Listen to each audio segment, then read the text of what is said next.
More allegations of fraud and corruption in the Knysna Municipality. The mayor, Ricky van Aswegen, is expected to respond to a damning report from the public protector, which found that the procurement of services to Knysna Tourism was irregular.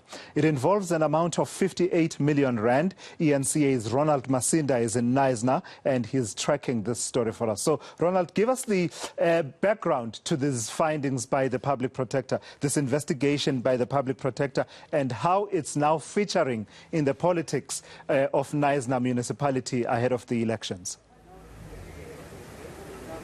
Tulas, good morning. Well, this has been an issue that has been dragging on for several years, with the Public Protector's Office saying that they initially received a complaint on the 3rd of July of 2017 on alleged misconduct and irregular expenditure when the Knysna local municipality did business with the Knysna Tourism. And we also heard on that report, it's a 50-page report detailing some of the findings. The Public Protector's Office also going on to say that there was also another similar complaint to the National Council of Provinces. That was back in April of 2015. So in as much as Tulas, we will be also hearing from the Executive Mayor in response to these findings, we also want to hear from the people on the ground who are saying to us that they've been complaining for years of issues such as what is the Knysna Municipality is faced with. Let's start off with you, Ralph Standard. Thank you so much for your time.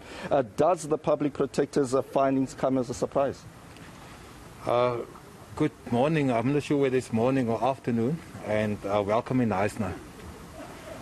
When we saw the report, we were not surprised because this thing is longer coming. Corruption, maladministration is endemic at Knysna Municipality, so we were not surprised. We're talking about 58 million rand here, which is a large sum of money, especially for a small municipality. Why do you think that there is issues of irregular expenditure here in Knysna? Yeah, like you said, 58 million rands, that is a lot of money. You're coming from Cape Town, there it's probably nothing. But for us, 58 million can change thousands of people's lives. So, in terms of that, we don't know why can't proper systems be in place at the municipality. The municipality in the past had good systems, and we don't know where it went wrong. But it's gone. It's gone, and now it's a matter like it's a place where you can just come if you need money. If you are a thief, then Knysna Municipality is the place where you will get your money. All right. There are also other issues pertaining to irregular expenditure. We've also learned that the issue was municipality bins, thousands of bins that cost the municipality around 16 million rand that are not being used by the people of Knysna, and also the issue of electrical meters. You know, if you go into the areas, and we would love to take you, then you will find that in many houses there are no bins. So now you have at the municipal depot, you have thousands of bins just lying there. I mean, it's wrong. It is wrong. That money could have used in other ways to improve people's lives. So it's not right. And then also, when it comes to meters, there are many places where there are no electricity.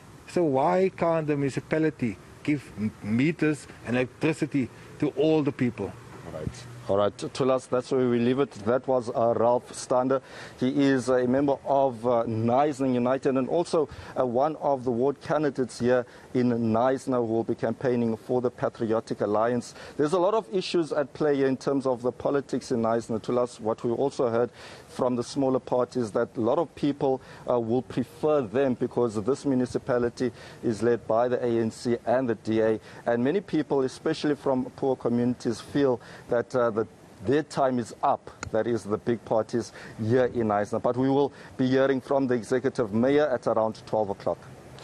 Ronald, before you go, just locate the story for us within the local government politics. Am I correct in understanding that that's part of that always contentious Southern Cape / Garden Route belt of municipalities that is always contested, hotly contested, in fact, including such organizations as ICOSA, and now add into that mix the Patriotic Alliance. And I ask this because, of course, in the coming week, we will be focusing on the results as and when they come in and reflecting on some of these stories.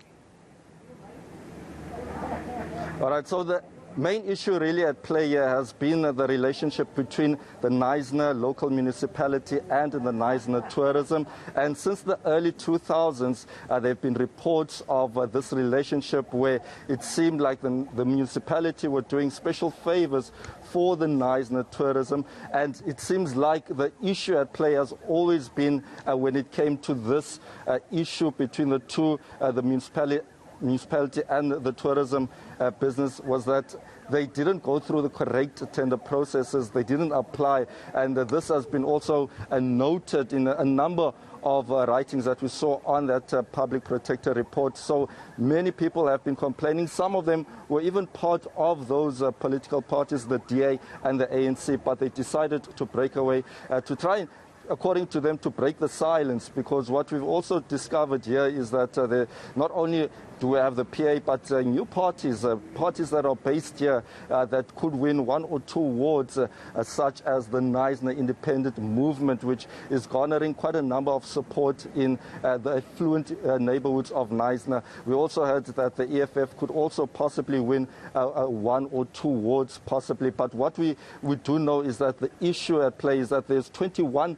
council positions that will be contested here, and many are expecting that that will be hotly contested because since the municipality has been run by the DA and the ANC, people are here saying that there's a huge lack of service delivery and inequality in Knysna, an area that is quite famous as a tourist destination with these beautiful beaches where many tourists come. But over the years, Knysna has also had its fair share of problems. We did highlight on our channel several years ago the issue of the drought, and also the issue that caused the Knysna fires, where thousands of people were left displaced, and the most affected being the people from poor communities who are still without housing. So these and more issues are what we are expected to hear from the people on the ground as to how they can be resolved, what government do they want in place, and what do they promise the people in these areas.